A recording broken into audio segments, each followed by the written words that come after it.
Salve, salve, ouvintes e ouvintes do podcast do lado esquerdo do muro, Conexão Israel. Estamos de volta, mais uma semana. Eu, Marcos Gorenstein e João Miragaia. Fala aí, João, tudo tranquilo? Fala, Marquinhos, tudo bem? Tudo beleza? Tudo tranquilo, tudo na boa.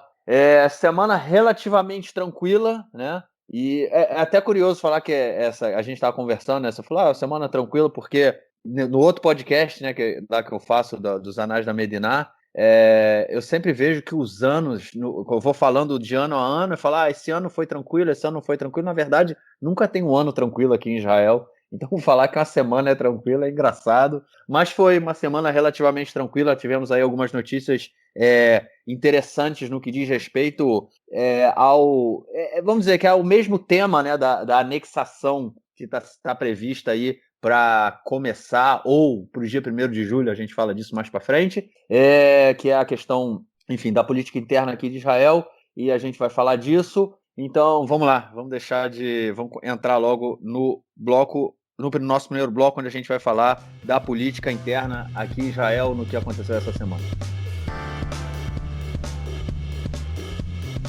João, coisa de que uns 3, 4 anos atrás foi o parlamento aprovou a Hok Asdara, que é a lei de regulamentação, vamos dizer assim, que era uma lei que previa a legalização de casas que foram construídas em território, em propriedade privada de palestinos, de cidadãos palestinos, há assentamentos que foram construídos em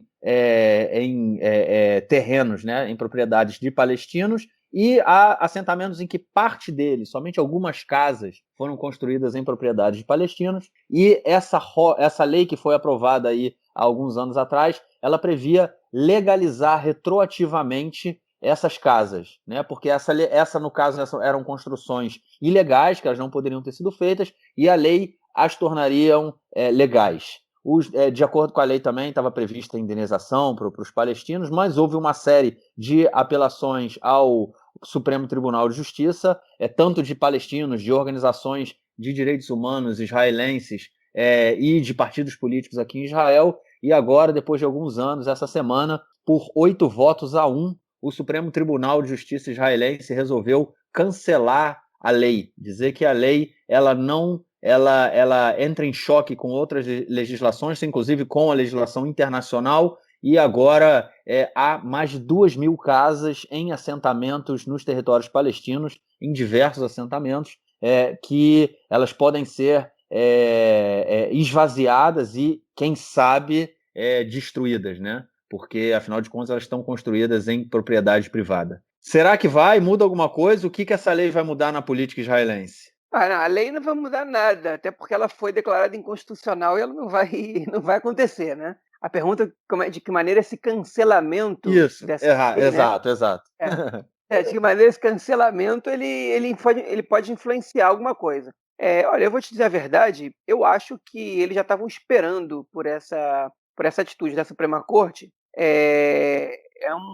Na verdade, era previsível que a Suprema Corte declarasse a inconstitucionalidade dessa lei, porque ela é uma clara violação à propriedade privada, que é um direito básico reconhecido pela lei israelense em qualquer sistema capitalista do mundo, né?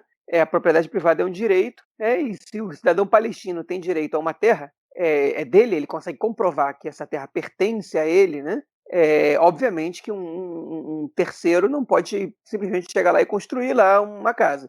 O que a lei previa? A gente tem que explicar um pouco a história também, um pouquinho a legislação da construção dos assentamentos e depois explicar um pouco as nuances dessa lei, né? E até o absurdo que era essa lei. Ela era um pouco, era claro que essa lei não ia passar. E a gente pode depois finalmente falar da consequência. É o seguinte, os territórios ocupados por Israel na Guerra dos Seis Dias, em 67, e a gente hoje se refere basicamente à Cisjordânia, eles estão sob uma lei militar, né? Israel não anexou esses territórios, com exceção das colinas do Golã, que não fazem parte da Cisjordânia, que estão no norte, na fronteira com a Síria, e de Jerusalém Oriental. São os únicos 2 territórios que Israel declarou anexação, e por isso passa a valer a lei israelense nesses lugares, a lei civil israelense.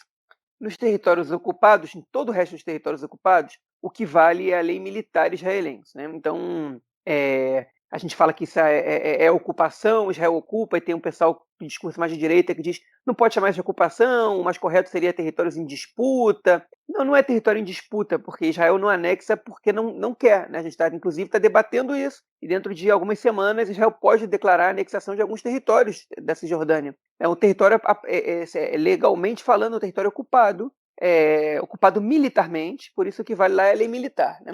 E nos anos 70, quando começou a construção de assentamentos nos territórios, essa construção ela começou de maneira ilegal. Ilegal, eu digo não de acordo com a lei internacional, eu digo de acordo com a lei israelense mesmo. Né? Não existia nenhuma legislação que permitia a construção desses assentamentos. Isso aconteceu pela primeira vez no governo Rabin, no primeiro governo Rabin, que foi entre 74 e 77. O Rabin tentou evitar essa construção. O Rabin não era nenhum pacifista, mas ele via que isso podia ser um problema futuro, construção de assentamentos israelenses no meio da Cisjordânia, como é que ele ia proteger essas pessoas, como é que ele ia evitar que tivesse conflitos em cima disso. E o caso foi parar no tribunal militar. Né? E depois de uma discussão grande lá dentro, um procurador do tribunal militar ele encontrou uma brecha na lei otomana. Né? Para quem não sabe, em Israel, se você não encontra a legislação, a jurisprudência na legislação israelense, você vai até a legislação do mandato britânico. Se você não encontra no mandato britânico, você pode voltar até a lei otomana, né, da época que a Palestina era uma província do Império Otomano, né, e essa jurisprudência ela pode valer. E esse procurador militar ele foi até lá e ele viu que uma terra ela é considerada pela lei otomana terra de ninguém, né, quando ela não pertence a alguém efetivamente, né, quando essa pessoa não é dona e não tem os documentos que comprovem que é dono. Isso não sei se exatamente tem a ver com a lei otomana ou já com a lei moderna israelense. E quando você não escuta o galo cantar. Então, essa jurisprudência que parece absurda, né? Isso é muito doido, né, cara? Muito doido. É muito doido. Pois é, para a modernidade, né? Que a gente está obedecendo a uma lei praticamente medieval, né? Galo cantar, amigo. Galo cantando. Não, pois é. É muito doido isso. Enfim, vai lá. Você não escuta o galo cantando, então o território ele não tem dono, né? Ou seja, é permitida a construção. Assim funcionava no Império Otomano, né? É um império gigantesco que existiu até a Primeira Guerra Mundial, né? Do século XV, né? Quando eles derrotaram o Império Bizantino até a Primeira Guerra Mundial, quando foram derrotados pelos britânicos e pelos franceses principalmente, e ele se fragmentou, né? Mas naquele momento a lei otomana ela permitia isso. E baseado nisso, eles conseguiram construir um assentamento de Alon Morei, que é o primeiro assentamento da Samária, que é a região norte da Cisjordânia, né? Primeiro assentamento judaico construído na Samária depois da Guerra dos 6 Dias. Então essa é a lei. Né? Obviamente que, enfim, com o tempo passou, entraram os acordos de Oslo, que dividiram a região em territórios A, B e C. Israel se comprometeu algumas vezes a não construir mais assentamentos, a não ampliar os assentamentos desenfreadamente, algumas vezes cumpriu, outras vezes não, né? Mas existe hoje em dia já uma determinada regulação, né, de onde você pode construir, onde você não pode, né? Por exemplo, você não pode ser construído em território A e B, não pode construir assentamento em território nem A nem B, né?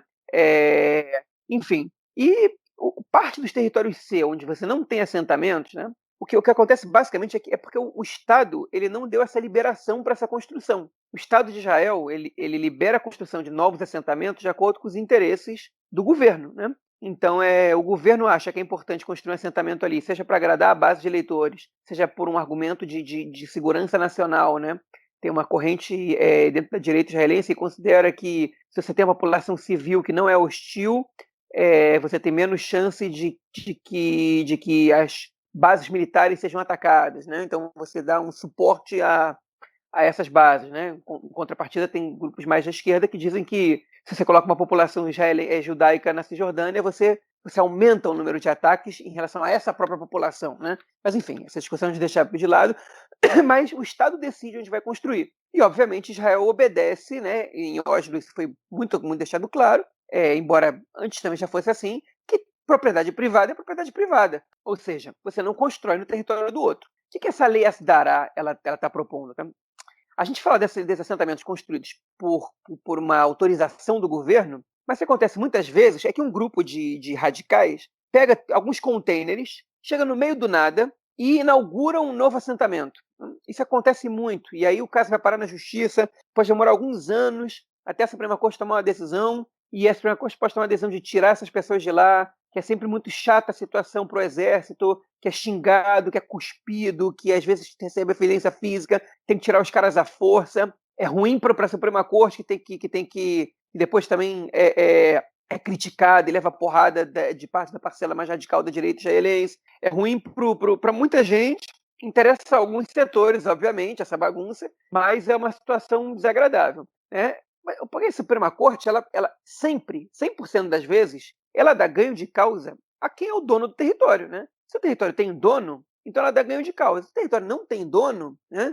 Aí o caso é um pouco mais complexo, né? Aí vem aquele caso do galo cantar ou não, tem que ver se pode ali, tem que ver se está nos acordos de Oslo, o que se determinou sobre aquela área, tem que ver se politicamente com a autoridade palestina isso não vai ter um prejuízo muito grande. Enfim, aí o assentamento ele pode ser mantido ou pode ser tirado. Em geral ele é tirado, em geral ele é evacuado para não incentivar, né, que grupos radicais cheguem lá e saiam construindo aleatoriamente. O que é essa lei de regulamentação, a Rocas Dará, sobre a qual o Marquinhos falou agora, né? Essa lei ela diz o seguinte, que se eu construo em cima de uma propriedade privada, obviamente em cima da qual não tem nada construído, né? Um território, sei lá, agrícola, que não está sendo usado, mas é propriedade privada, o dono dessa propriedade privada ele é obrigado a me ceder essa terra e ele pode receber uma compensação, né, de duas maneiras, né? Ou ele recebe 105, se não me engano, 150% do valor da terra, né?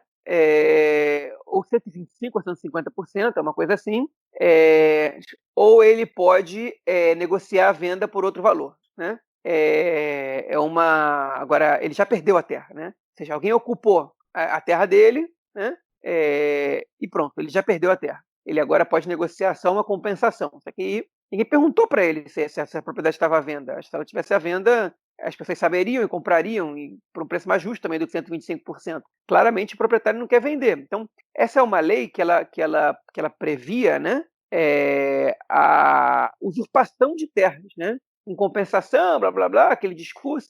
Mas compensação é para quem quer vender, né? Quem falou que eu estou interessado em saber qual é a avaliação que o Ministério da Agricultura, ou sei lá qual ministério, vai fazer sobre a minha terra. Eu vendo a minha propriedade pelo preço que eu quiser. Se não tiver ninguém disposto a pagar, eu não vendo, entendeu? Não tem nenhuma lei que obriga, até então não tinha nenhuma lei que obrigava ninguém a vender a terra. E essa também você não é obrigado a vender, né? Você é obrigado a ceder em troca de uma compensação. Enfim, e essa lei, obviamente, foi derrubada porque ela viola um princípio básico do Estado, que é o direito à propriedade privada. Que aí vão falar, mas a Suprema Corte é de esquerda, como a direita parte da direita radical vai fazer.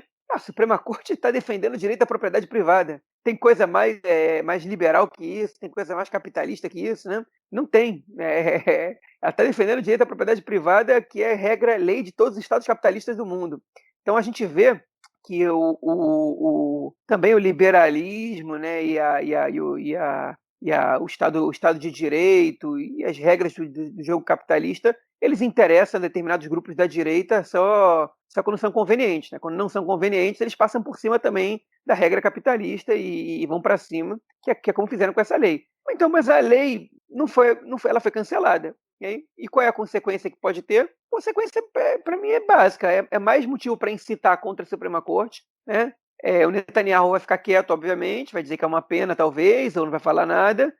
Vai deixar o Gantz falar para se queimar com um público mais de direita.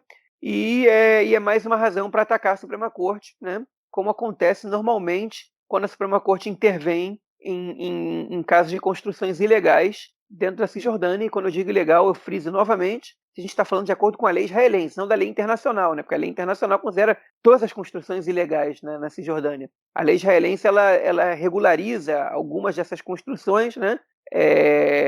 Embora elas não sejam anexadas, né? Não é ilegal. Não é ilegal morar em Malé Adumim, não é ilegal morar em Kiryat Arba, não é ilegal morar em Hebron, nem em vários outros lugares, vários assentamentos ou até cidades da Cisjordânia, mas algumas sim são, né? E aí o que vai acontecer, enfim, é que essa lei ela não passou, ela desagradou a parte da base e parte da oposição, que é o partido Yamina, também o pessoal radical da direita ortodoxa, também vai aproveitar para atacar a Suprema Corte e, por tabela, vai atacar o Netanyahu também. Vai dizer que ele não batalhou o suficiente por isso, vai dizer que ele preferiu formar o governo com gente que é contra essa lei do que com eles, e blá, blá, blá, blá, blá, blá, blá. Mas, enfim, para mim é uma boa notícia, pelo menos, uma notícia um pouco óbvia, mas é uma boa notícia que às vésperas do processo de anexação, pelo menos ainda existe uma lucidez em saber o que é legal e o que é ilegal fazer hoje em dia dentro da Cisjordânia. Pelo menos existe algum órgão que tá ali mostrando, apontando o dedo.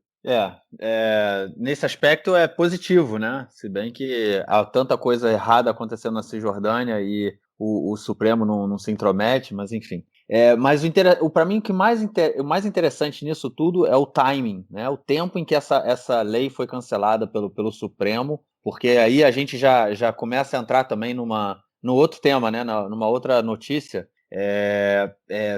que a gente já vem comentando sobre a anexação, né, que como o Netanyahu vem falando, no dia 1º de julho, né, ele pretende anunciar a anexação de partes da Cisjordânia, né, obviamente não vai ser a Cisjordânia inteira, vão ser partes da Cisjordânia. Hoje mesmo pela manhã eu estava ouvindo um programa de rádio em que os dois apresentadores eles começaram a fazer um debate que um falou do 1º de julho e que o Netanyahu vai falar da anexação, e o outro falou, não, ele falou que no 1º de julho vai começar o processo de anexação. Então pode ser que daqui a pouquinho mais, tipo 3 semanas, né, a gente não tenha nenhuma nada sobre anexação. A gente fala assim, começamos o processo de anexação, porque até agora, como a gente também vem comentando nos últimos episódios, não tem nada claro, né? Nem os americanos, né, que são quem deram, vamos dizer assim, vão legitimizar o passo israelense, caso seja feito, estão entendendo ainda o que Israel pretende fazer, quais são os assentamentos, né, que tem que... Não só assentamentos, mas quais as regiões que elas devem passar a ser território israelense no próximo período, mas o que é interessante é que eles começaram a falar que não necessariamente no dia 1º de julho a gente vai ouvir do primeiro-ministro uma declaração dizendo tais e tais regiões e tais assentamentos agora estão em território israelense total, né? Tipo, são território israelense, mas ele pode dizer, começamos o processo de anexação. E a gente, e me chama a atenção, né, o fato de, em 3 semanas, vamos dizer, na pior das hipóteses, a gente tem, eu não sei dizer o que é a pior das hipóteses, na verdade. Vamos dizer assim, então, em 3 semanas a gente ou já tem uma declaração do que vai ser anexado, ou a gente tem o início de um processo de anexação, e aí o ouvinte decide o que é pior ou o que é melhor. Mas a gente, hoje, né, essa semana, o Supremo já diz que o que havia feito também, uma lei em relação à legalização de construções nos territórios palestinos, elas não foram, não é válida. E aí, como você falou, João, eu também vi uma série de ataques ao legislativo, ao judiciário, né, que não é algo novo, não é algo também que a gente vê isso, tem visto constantemente, principalmente no que diz respeito ao julgamento do Netanyahu. Então o Likud saiu batendo de frente, e inclusive alguns deputados do Likud e o ex-ministro, o ex-presidente do Knesset, né, presidente do parlamento, Yuli Edelstein, que hoje é ministro da Saúde, ele falou que o Knesset tem que tem que aprovar uma lei, que eles já vinham falando dessa lei há algum tempo, uma lei que permite passar por cima da decisão do judiciário, ou seja, o judiciário pega a lei e fala o seguinte, não, essa lei ela é inconstitucional, e o parlamento fala, não importa, a gente é que decide porque a gente tem o mandato do povo. E o Yuli Edelstein, né, que é o ministro da Saúde agora, ele falou que o parlamento precisa ter um passo como esse. Por outro lado, outros setores do governo, né, no caso o Partido Azul e Branco, do Benny Gantz, e do atual ministro da Justiça, né, do Avi Nissenkorn, eles falaram que deram total apoio à justiça, falaram a decisão da justiça é a decisão da justiça, não nos cabe aqui ficar dizendo, a gente pode ter opinião, obviamente, se é correto ou não é correto, mas a opinião da justiça é soberana, eles decidiram e vida que segue. Ou seja, mais um choque aí dentro do governo, entre esses dois setores que a cada dia que passa se mostram mais incompatíveis. E aí, entrando nessa questão da anexação, né? A gente viu também essa semana a chegada, veio aqui a Israel o ministro do exterior da Alemanha, ele teve encontros, né, com o Bibi Netanyahu, com o Benny Gantz, com quem mais? Com o Avi Ashkenazi, né, que é o ministro da Segurança, ministro das Relações Exteriores, e o Benny Gantz é o ministro da Segurança, e falou que... Gabi Ashkenazi, isso. Não. O Gabi Ashkenazi é Relações Exteriores. Sim, não é que você falou Avi Ashkenazi. Ok, desculpa. Gabi. O ministro das Relações Exteriores, enfim, falou. O que é interessante é que agora os caras têm que vir, quando vem um ministro, vem alguém aqui, o cara tem que se encontrar com... Eu ia falar metade do governo, mas esse governo é tão grande que não vai chegar nisso, né? Mas tem que se encontrar com a galera, né, cara? Porque é um governo que ele é composto por tantos partidos e tantas posições diferentes que, enfim, tem que fazer uma reunião aí em quase um auditório.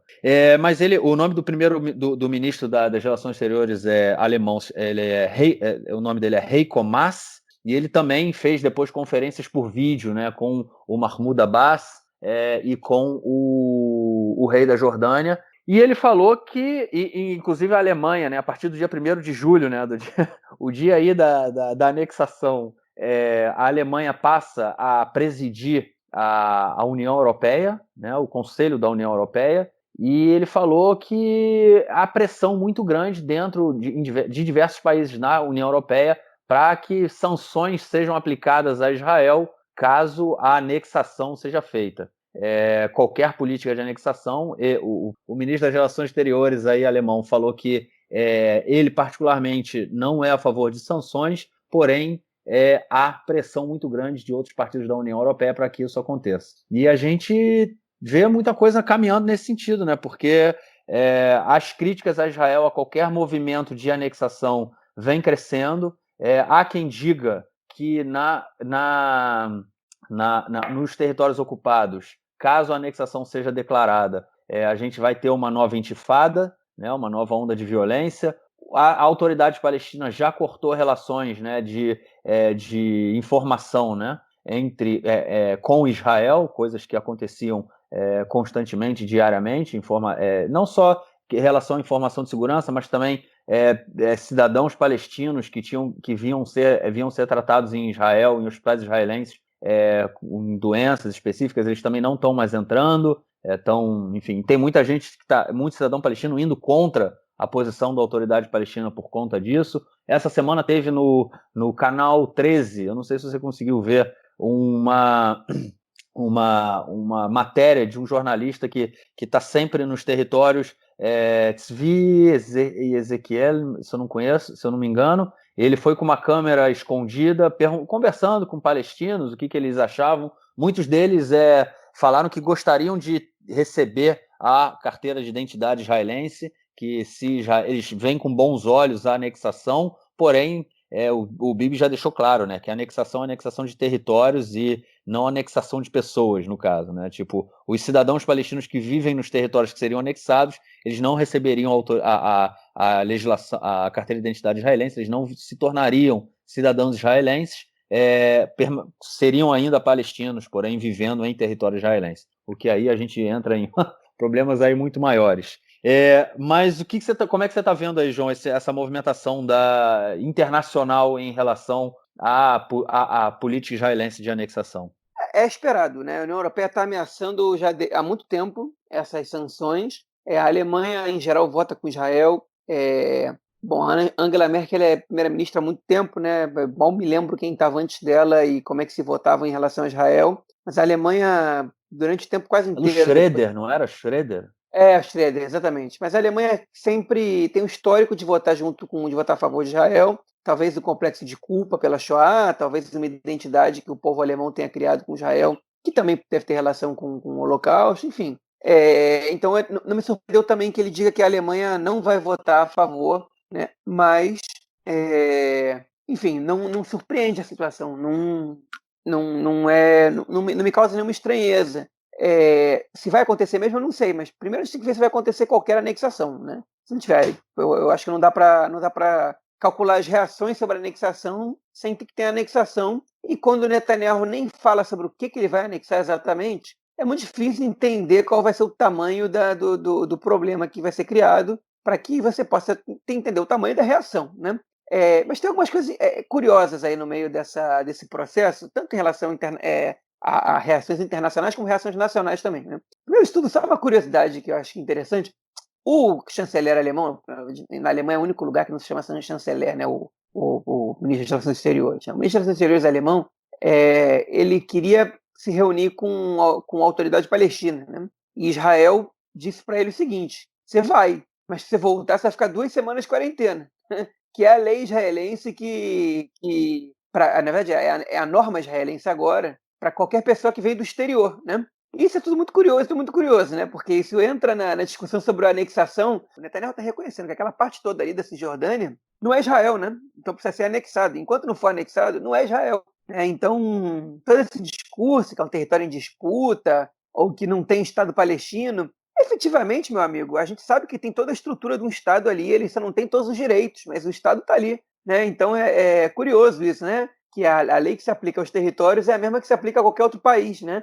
É óbvio, né? Por quê? Porque eles têm um Ministério da Saúde próprio, os palestinos, eles têm a sua própria maneira de lidar com o corona, que não é Israel quem decide como vai ser. E isso faz com que eles sejam praticamente um mini-estado ali, né? Um quase-estado. Então, esse papo de que na verdade tudo é Israel, ou de que tem que depois, tipo, a anexação vai ser uma coisa simples porque o território é nosso, não é verdade. A gente sabe que não é verdade, está aí a prova, muito curioso isso. O ministro alemão preferiu não ir para os territórios, não ir para a Cisjordânia, né? Então ele fez videoconferência, como você falou, e enfim, só queria pontuar esse caso como um caso interessante, né? A gente nem escuta nada sobre possíveis reações dos Estados Unidos a essa anexação, e nem vai escutar, né? O clima lá está pesado, protesto, corona, né? Tudo isso não vai fazer com que o Trump não ponha isso na sua lista de prioridades.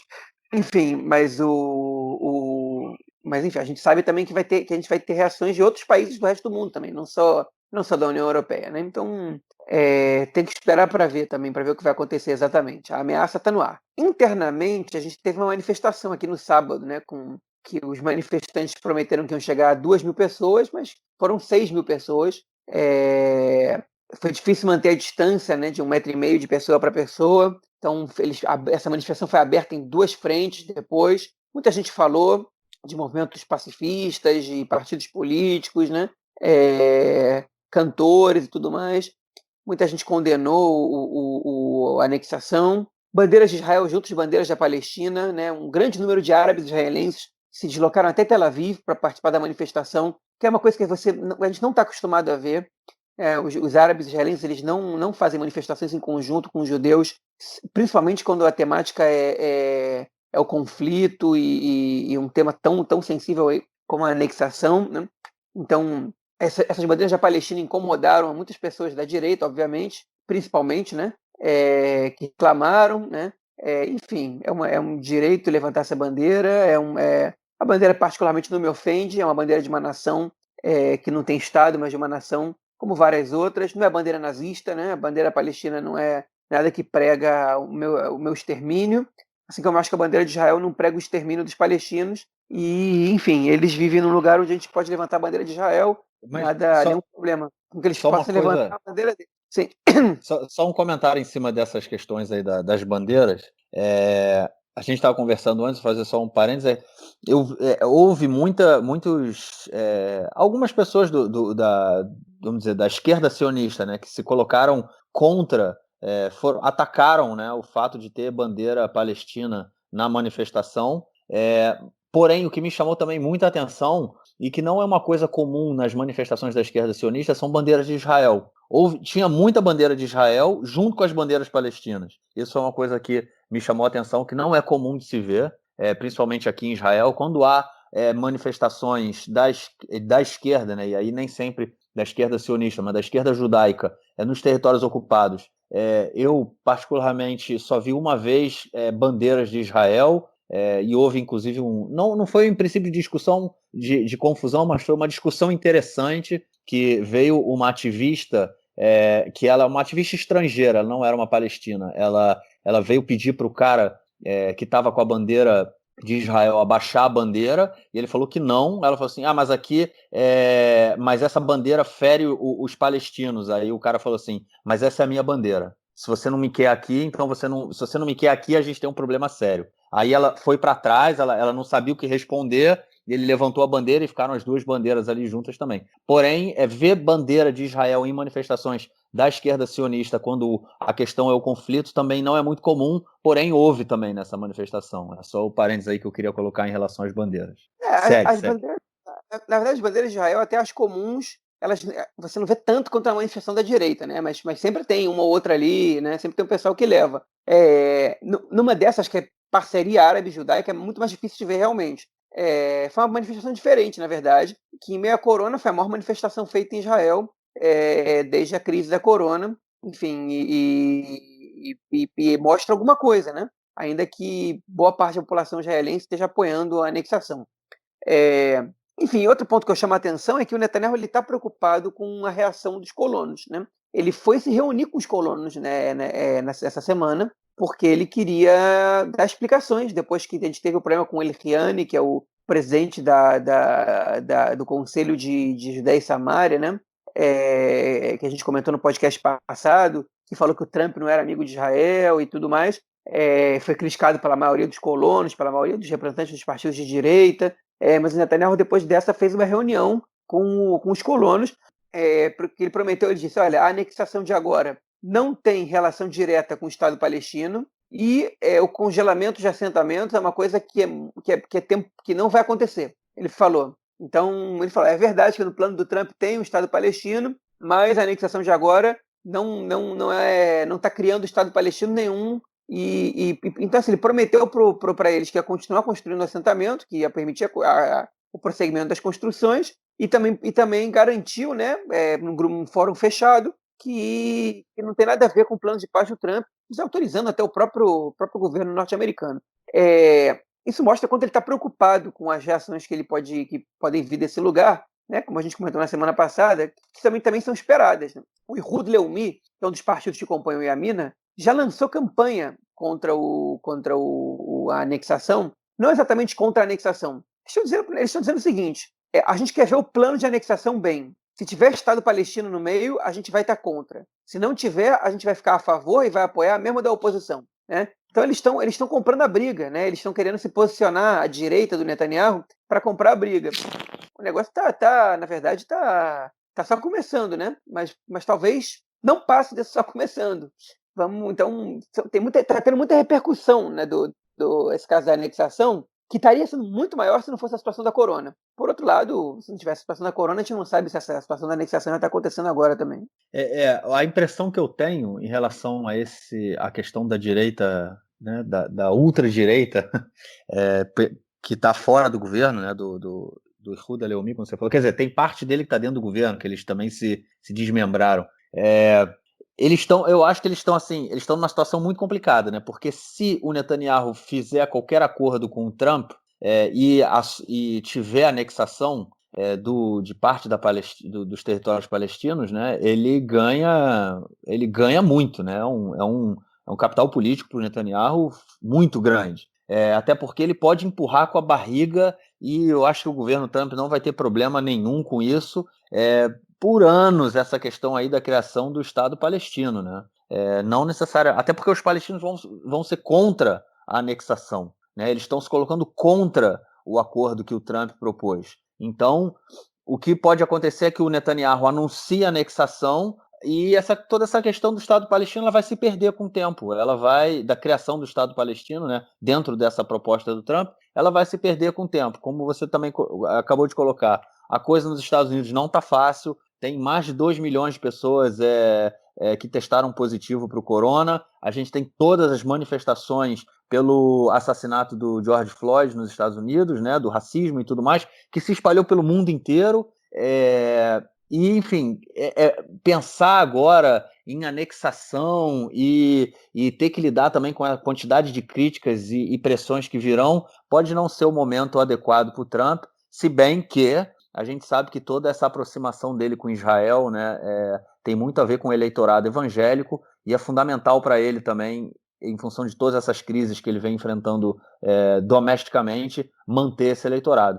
Então, eu acho que o que pode acontecer é que o Netanyahu comece a apresentar algumas coisas de anexação. Ele está subindo muito na árvore, no sentido que eu quero dizer que ele está ele tá apostando muito e falando muito que a anexação vai acontecer. Então, caso ele não dê nada em relação a isso, caso ele não apresente nenhuma anexação, nem que seja de Malé Adumim e de Ariel, vamos dizer assim, ou de alguns assentamentos que ficam bem na fronteira da linha verde, né? Ele perde muito. Então, alguma anexação, na minha opinião, vai acontecer, e toda essa questão do Estado palestino vai ser empurrada, da criação do Estado palestino dentro do acordo do Trump. Eu acho que ele vai empurrar isso com a barriga, e com o tempo, enfim, a gente vai deixar isso de lado. É isso. E vamos ver aí como e o Bennett, né, a ultradireita sionista, perde muito, né, com qualquer anexação que aconteça, porque eles estão fora do governo e eles estão querendo, de alguma forma, eles estão naquela política de se tiver anexação, é bom para eles, porque teoricamente, ideologicamente é o que eles pensam, porém eles estão fora do governo e eles perdem o capital político caso alguma anexação realmente aconteça. É isso. Quer acrescentar alguma coisa nesse tema, cara? Não, pode passar. Então vamos. Vamos então para o nosso segundo bloco, onde a gente vai falar do coronavírus, ou do Covid-19, né? Porque eu percebi que são são duas pandemias diferentes. No Brasil é Covid-19, aqui é o coronavírus. Vamos lá. Eu não sei mais se eu chamo de segunda onda, se é primeira onda depois do jacaré, depois da marola. Eu não sei mais como chamar toda essa questão aí do coronavírus que está acontecendo aqui em Israel. O que a gente sabe, e a gente já vem comentando aí nos últimos episódios, é que cresceu bastante o número de pessoas que vem detectando positivo para o corona. Muitas delas testando assintomáticas, né? São pessoas que estiveram doentes, ou estão com vírus, né? O vírus ainda está ativo, mas não apresentam nenhum sintoma, ou há o crescimento também do número de testes. O país abriu completamente. A gente viu, quando começou o processo de abertura, o Netanyahu na televisão falou que caso a gente chegasse a um número de 150, passasse de 100 pessoas testando positivo, se não me engano foi 100 pessoas infectadas testando positivo por dia, a gente teria que voltar a algum tipo de quarentena.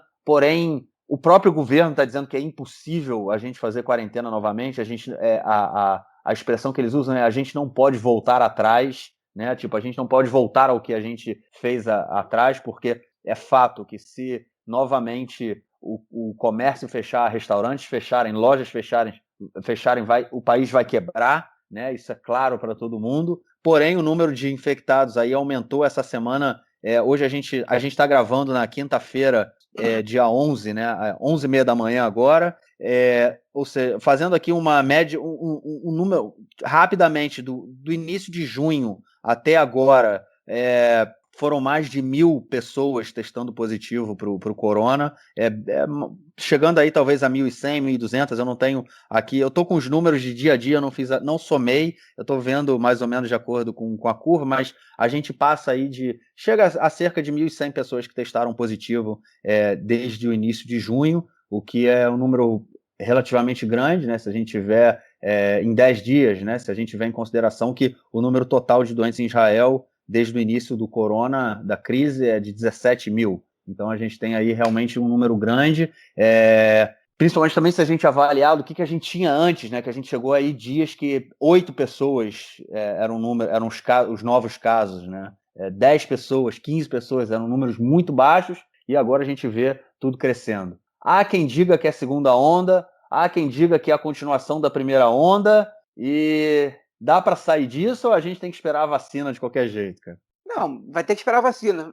Acho que isso vale para quase o mundo inteiro. Talvez salvo a China e a Nova Zelândia, que ainda que a China praticamente tenha zerado e a Nova Zelândia tenha zerado o número de doentes, eles vão ter que continuar com os cuidados habituais, né? Tipo, de higiene, na hora de recepção de estrangeiros, vai ter que ter uma política forte para fazer testes ou para colocar eles de quarentena. Né? Não vamos sair disso. O mundo não vai voltar ao normal tão cedo. Qual vai ser o normal, a gente não sabe. Mais perto do normal que a gente tinha, pelo menos, não vai acontecer antes da vacina. Enfim, quem desconfia disso, os céticos a isso, podem pagar para ver. Vai ser isso que vai acontecer mesmo. Agora, eu acho, assim, eu tenho, como eu não sou da área, né? Como eu não sou biólogo, como eu não sou infectologista, como eu não sou da área de biomédicas, eu preciso escutar os profissionais, né? E agora está numa situação um pouco complicada, porque os profissionais eles não estão de acordo, né? Existe uma divisão, né, no pessoal que está analisando a situação de Israel. Alguns estão dizendo que isso aí já mostra os princípios da segunda onda e que medidas restritivas vão ter que ser adotadas novamente, e outros que dizem que não, que são focos, esses números estão mostrando focos de contaminação em lugares específicos, que basta isolar esses focos e você mantém uma estabilidade, e que o número de pessoas contaminadas aumentou, porque na verdade o que aumentou foi a quantidade de testes que estão fazendo, né? O que eu não sei se me preocupa ou não, né? Porque isso quer dizer o quê, então? Que a gente tinha um monte de contaminados circulando entre a gente, mas como as pessoas estavam assintomáticas e não tinham feito teste, então a gente não sabia que eles estavam doentes. Tá todo mundo, isso significa que muita mais gente pode estar sendo contaminada, né? A gente sabe que essa semana a OMS divulgou que as pessoas sem sintomas, né, ou antes dos sintomas, em período de incubação do vírus, ou assintomáticas de uma maneira geral, que não vão apresentar os sintomas nunca, elas têm um potencial de contaminação menor do que as pessoas que são sintomáticas, mas ainda se contaminam, né? Então, eu não sei se eu fico tranquilo ou não com essa determinação. Eu, pelas dúvidas, estou lavando a mão o tempo todo, estou saindo de máscara, estou tentando me cuidar. As pessoas aqui, lamentavelmente, não estão todas de máscara na rua. 70%, 80% das pessoas acho que até tá, mas alguns usam a máscara embaixo do nariz, né? Outros estão com a máscara no queixo, que não adianta nada. Não sei como é que essas medidas de higiene das pessoas, mas ontem eu tive um recorrido, né, pelo norte de Israel, num curso que eu estou fazendo, e a maioria das pessoas desistiu da máscara na descida do ônibus já, não voltou a botar, não lavavam a mão antes de comer, né? O que além, enfim, já era uma mostra É para uma além, despreocupação. né? É para além do corona, né? Lavar a mão antes de comer. Além de lavar a mão, botar um álcool gel antes de comer, pois é. Agora, na época do corona, é claro, porque se você está com a mão possivelmente contaminada e você toca na comida ou leva a mão até a boca, né? Você vai se contaminar, né? Você pode levar o vírus para dentro de você. E, enfim, eu vejo uma despreocupação das pessoas com aquela sensação de que a corona ficou para trás. E ela não ficou para trás, né? Ela tá aí, né? Teve dia com 190 contaminados. Os dias que Israel teve mais contaminados foram 500 e tantos. Ou seja, não está tão longe assim, numericamente falando, dos piores dias, né? Mas, enfim, por outro lado, como não tem desespero entre os profissionais, então eu também não vou entrar em desespero. Eu vou me cuidar e eu vou esperar as determinações, né? E aí a gente vai ver o que vão fazer. Realmente aumentaram os testes, o que é um ponto pro Yuli Edelstein, que é o novo ministro da Saúde. Ele aumentou o número de testes, que nem ele prometeu, ele falou em 30 mil por dia. Na verdade, o dia que teve mais testes não chegou nem perto disso, teve 16.133, que é um pouco mais da metade do que ele prometeu. Curiosamente, foi o dia que foi registrado o menor número de contagiados, que foi no dia 5, né, na sexta-feira passada. Foram só 67 contaminados novos. No dia seguinte, que foram 190 contaminados, com um número bem menor, com 11.441 testes. Mas, enfim, com 30% menos de testes, o número de contaminados triplicou. Mas, enfim, também tem coisas que são coincidência, também às vezes eles vão fazer o teste no foco específico, a gente não sabe exatamente, ou fizeram um teste num lugar que se acreditava que era o foco, e na verdade não era, né? Porque, enfim, a gente tem que ver o que vai acontecer. O Ministério da Saúde está se dizendo preparado para receber a corona. Está dizendo, a gente está preparado para uma segunda onda, já divulgaram o número de leitos, tem mais respiradores do que tinham antes. O número de contaminados agora ele está sendo muito, muito mais de jovens e pessoas saudáveis também, o que resulta na baixa quantidade de mortos, né? Acho que há muito tempo não morre ninguém de Covid em Israel. Ou talvez se morreu, foi um número muito pequeno de pessoas comparado ao que estava tendo antes, embora é importante frisar, Israel tem menos de 300 mortos até agora ao todo, que é um número muito baixo, né? Se deve a uma série de fatores, entre eles o fato do sistema de saúde não ter saturado, e o fato da população israelense é uma população muito jovem. Então isso influencia também positivamente, em especial no mundo ultra-ortodoxo, que foi o mais contaminado pelo vírus, né? Então que é uma população especialmente jovem. Enfim, mas vamos ver. O que aconteceu de curioso essa semana foi que a gente descobre aos poucos, lembra que a gente comentou na época de Pessach, né, da festa da Páscoa judaica aqui, que tanto Netanyahu, o primeiro-ministro, como o presidente Rivlin receberam familiares em suas casas contra a determinação do governo, né? O próprio governo decidiu que ninguém podia receber familiares em casa, e Netanyahu recebeu o filho, o Rivlin recebeu a filha. Quer dizer, essa semana, um membro importante do executivo do Ministério da Saúde, o Itamar Grotto, ele deu uma liberação de quarentena, né, para um bilionário chamado Ted Sagi, que estava voltando do exterior. Ou seja, ele chegou em Israel e ele deu uma carteirada, né? Assim, ó, para esse cara não ficar quarentena, não. João, tu chegou em Israel tem um mês, um pouquinho mais de um mês. Você ganhou isenção? Não, fiquei 2 semanas sem poder tirar o nariz de casa. O ministro das Relações Exteriores da Alemanha, se tivesse ido para a Palestina, ia ganhar isenção, cara? Segundo o que disseram para ele, não, né? Pois é, pelo jeito tem gente que é amigo do rei, né? Ou amigo do funcionário do rei. Enfim, eu não sou amigo de ninguém deles aí. E o ministro alemão até que é amigo do rei. O problema é que ele estava querendo se encontrar com o inimigo do rei. E aí acho que ele recebeu Mas olha só, agora que me veio à cabeça agora isso. Depois você continua, deixa eu só fazer esse comentário. O ministro do exterior da Alemanha, ele não precisou ficar de quarentena quando ele veio de Berlim para cá. Mas se ele tivesse ido em Ramallah, de Berlim para Jerusalém, ele não precisou ficar em quarentena. Mas se ele tivesse ido de Jerusalém para Ramallah, que é 15 minutos de carro, né? São 10 quilômetros de distância, ele ia ter que ficar de quarentena. Olha só que interessante. O vírus é diferente, cara? Tem mutação do vírus? Eu não tinha pensado nisso, não. Né? E eu sei que a Alemanha tem muito mais casos que a autoridade palestina, né? Que os territórios palestinos. Enfim, pois é, bom ponto que você está chamando a atenção aí. Mas o caso do Itamar Grotto não é uma política governamental, né? Ou a gente não sabe se é, a princípio não é, né? É uma atitude isolada. Ele nega que ele tenha dado essa liberação. O problema é que o próprio bilionário falou, não, ele me deu. Então, a gente tem pessoas aqui, a lei ela está valendo, enfim, todos somos iguais, mas uns são mais iguais que os outros, né?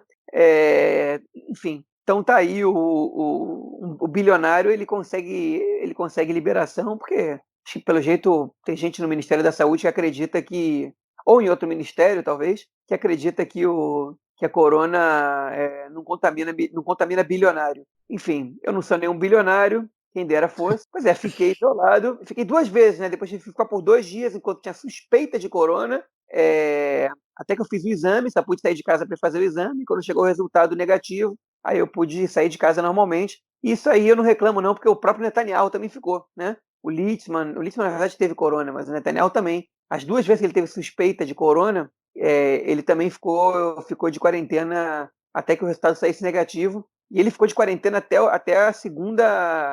o segundo resultado, né? Que ele fez 2 exames. E aí é justificável. O primeiro-ministro tem que fazer 2 exames mesmo, né? O primeiro-ministro não é qualquer pessoa. Então, é justo, ninguém está reclamando disso, não. Mas dessa aí eu não reclamo. Mas na minha primeira, pô, essas 2 semanas aí, me devolve aí, pô. Qual é? Não dá pra. Não dá, né? Enfim, agora esse cara, se ele está contaminado, já tá contaminando as pessoas, se não está contaminado, eu também não estava, né? Então. Agora, mas você sabe por que ele veio a Israel, cara? Ele foi numa festa, cara. Teve na semana passada, aconteceram algumas festas. Uma festa num terraço do hotel, de um hotel em Tel Aviv, Hotel Carlton, se eu não me engano. Uma festa organizada por uma agência de modelos. E tem acontecendo festas, e óbvio, e as pessoas tiram. Bom, modelos, né? O que os modelos fazem assim que eles chegam numa festa? Tiram fotos e postam nas redes sociais, né? Então, assim, Instagram, Facebook, Instagram principalmente, cheio de fotos dos modelos e das modelos também. Todo mundo na festa, tirando foto, pôr do sol, tipo, né? O hotel na praia de Tel Aviv. Para quem já vê aqui em Israel, o pôr do sol, ele principalmente nessa época, no verão, né? Ele é na praia, assim, que em direção ao oeste. Então, o sol morre no mar, é um pôr do sol lindíssimo em Tel Aviv. Então, as pessoas tirando foto no pôr do sol, início do verão, né? Final da primavera, início do verão quente. E festa, isso aí. Como se o corona não existisse ou se o coronavírus não contaminasse modelos, né, cara? O que eu li é que ele veio para uma festa não está dizendo qual festa, mas enfim, me fez lembrar da festa dos modelos, e falaram inclusive que não é o único caso de pessoa que, numa matéria do iNet, né, não é que é o site do Yediot Ahronot, nos jornais aqui de Israel, dizendo que não é o único caso de pessoas que receberam isenção do isolamento de 15 dias quando chegam em Israel. É isso, depois reclamam que o negócio está voltando, né? Mas o cidadão comum fica em isolamento, e se não ficar, o aplicativo do Shabak vai atrás de você, né, cara?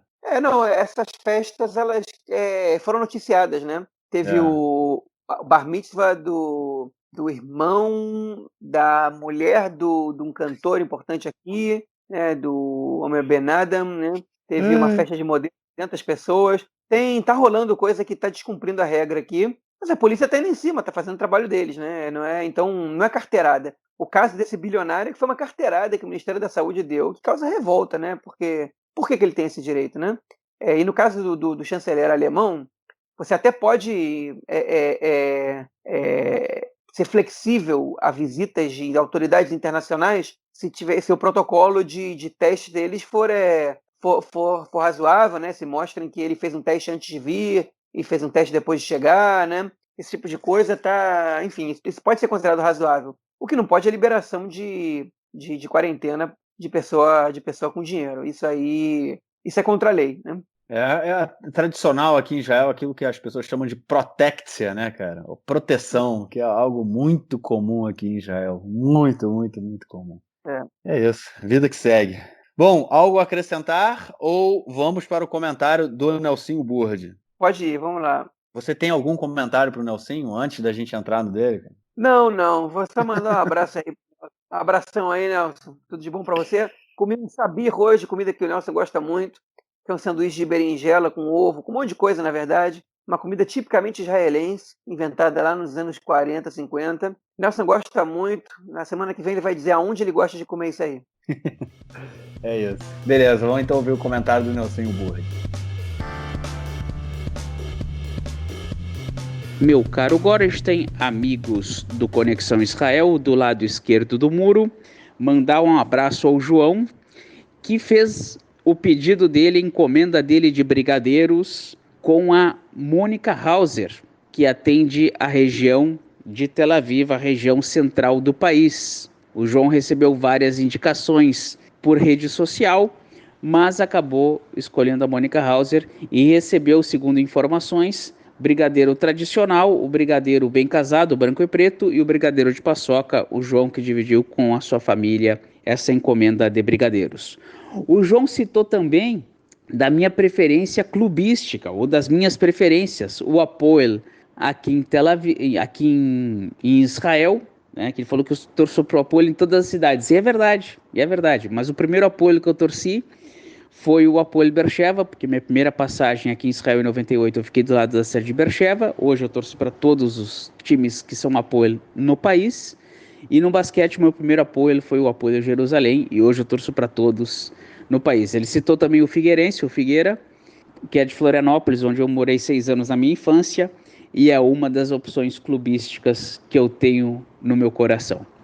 Bueno, falando no futebol israelense, tivemos no domingo passado o clássico da cidade de Haifa, da cidade onde eu moro, Maccabi Haifa 2, Hapoel Haifa 2, no estádio Sami Ofer, o mais moderno do país, na entrada da cidade. Pois bem, no minuto 90, 45 do segundo tempo, o Maccabi Haifa faz o que seria o gol da vitória. 2-1, festa da torcida verde-branca, não dentro do estádio, mas nas suas casas, né? Nos locais onde os torcedores estavam acompanhando.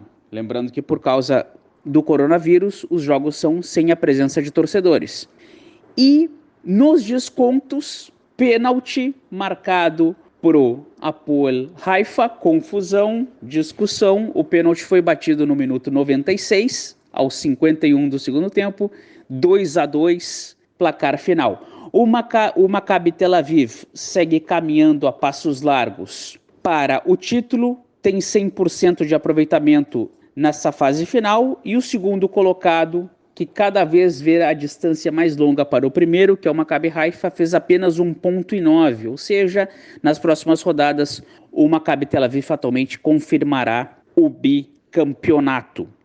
No playoff do descenso, o Hapoel Ranana, que acumula derrota atrás derrota, fatalmente irá disputar a partida da morte. Quem irá jogar com ele ainda não sabemos, se bem que o Kriyat Shmona deu uma escapada, conseguiu vencer a última partida, deu uma desafogada. Talvez o Kfar Saba, vizinho de Eranana, fará o clássico das cidades vizinhas. Vamos ver quem será o próximo rebaixado.